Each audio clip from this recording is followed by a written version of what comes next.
New at 4, some U.S. officials are worried Cuba is building up its military drone capabilities, and it could threaten nearby American targets, including parts of South Florida. West 2's Megan Moriarty spoke with an expert about how serious this threat really is.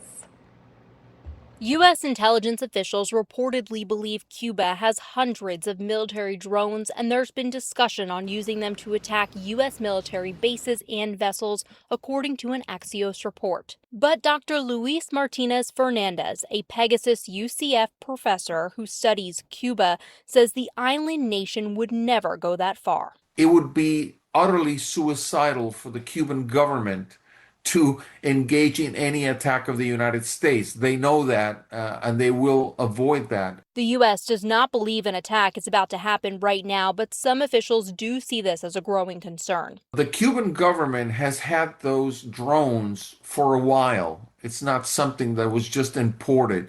It is part of their arsenal.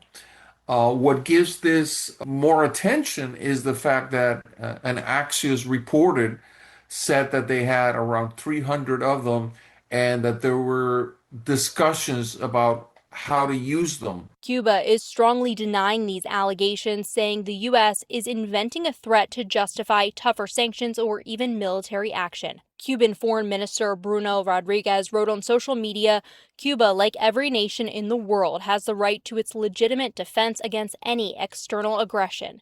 And on Sunday, he wrote, without any legitimate excuse whatsoever, the U.S. government builds day after day a fraudulent case to justify ruthless economic war against the Cuban people and the eventual military aggression. My sense is that they would be used in a defensive capacity, but not against the United States, definitely not. He says the country is too vulnerable to attack the U.S.